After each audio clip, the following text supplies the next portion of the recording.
Hello everyone and welcome to my YouTube channel Snapshot's Corner. I'm Snapshot. I'm based in Norway, in the southeast part, not very far from the Swedish border, close to a town called Kongsvinger.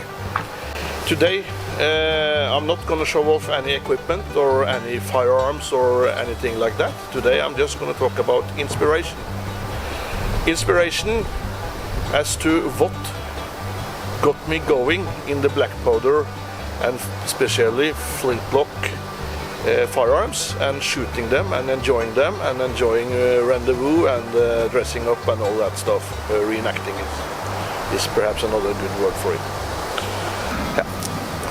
Well, there is some shadows in the pictures, and you know, I bet you that back in the 18th century or early 18th century, as I'm reenacting right now with the way I dressed up, I bet you they had sad shadows then too. Well, what kept me going, or what started me in this hobby, was actually a few films, and I'm going to show you a few covers and talk about the few that I don't have the cover on. For reenactment, I also reenact Napoleonic War, of course. The Sharp series gave me inspiration when we were establishing a sharpshooter company in Kongsvinger. That's some years ago, and I also actually paraded with the 95th Rifles in Denmark at one time with my grey uniform. You'll see that in a later movie, because I'm going to go to the fortress in Kongsvinger and make a movie with the sharpshooter dress and the Jaeger rifle. I know that some of you have commented that you know I have it, so you want it in a video. Well, what got me going in black powder, firearms and shooting? Of course, good friends that dragged me to the range and started me up. I still have a few of them. Some of them are gone. Sorry about, rest in peace. I'm thinking about you sometimes. Actually, one movie that was one of the keys was this one, the Alamo. 6th of March 1836. The Battle at Alamo. Great movie. It's made many versions of it. I think I will at least 3. This is perhaps the second version or something. It's with Dennis Quaid. It's a good movie when they shoot from the palisades against the Mexicans there, and also the Mexican infantry. Good movie. And lately, a newer movie, The Revenant. The Revenant with not very unfamiliar Leonardo DiCaprio. It's a good movie. It's up to date, and of course there's serials like The Frontier on the television. Good series.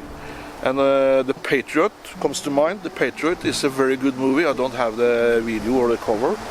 And one of the movies that I've seen several times is of course with Daniel Day-Lewis, The Last of the Mohicans. That's a good book and also a very good movie.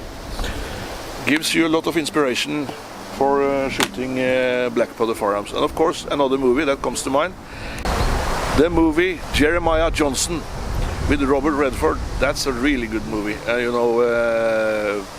That's one that probably will kick you going, get you going as well. But lately I have been reading an English book, or English American book actually, that was written back in the 1930s by Stuart Edward White. And some of you might already know what book I'm talking about. Yes, it is The Long Rifle. This is where Edward Stuart White describes the history of a fiction boy that becomes a man, Andy Burnett, and he, through his grandfather and grandmother, inherits the long rifle of Daniel Boone, Daniel Boone. He had, of course, many rifles, I've learned it through history, but this is one of them, and one of them that he shot the best, I think. That's a That's a really good book, and I highly recommend it. And I also recommend the movies or the film covers that I just shown you. That's what you got. Some of it is what got me started, and some of it is stuff that get me moving on and trying to get more knowledge, historic knowledge, and of course knowledge about firearms, knowledge about how they work, the tactics and the techniques. You know, to fire a flintlock, it's not given that you know that from birth. You have to learn it, and it's a great fun. So if I can, with this simple video, short video, I hope not too long, can inspire someone to go to the range or get in contact with people that shoots these firelocks, flintlocks, firelocks, synonymous, or if you just are interested in history, go see a movie, read some books, and I try to encourage you all to get into this hobby because it's so rewarding. Yes, I think that's it for now, and I will post this video today, I think. And yeah, today my wife and my dogs have gone to the cabin, so I'm making this video in the back of my house. Would you believe it? This is the nature in the back of my house. Actually, it's on my own ground right now, because we own like a little boulder mountain or something you can call it, in the back of the house, where I can actually sit down and do these talk directly videos. Later videos to come is of course the Jaeger rifle and the Jaeger sharpshooter uniform. I'll do that. I hope I can get the time to get it done this fall. Well, hunting is on, but my dog has broken a claw, so she is not good for hunting right now. Well, enough said. And as always, remember, on the firing range, on the shooting range, or in real life, always shoot straight. Thank you all for watching. See you in the next one.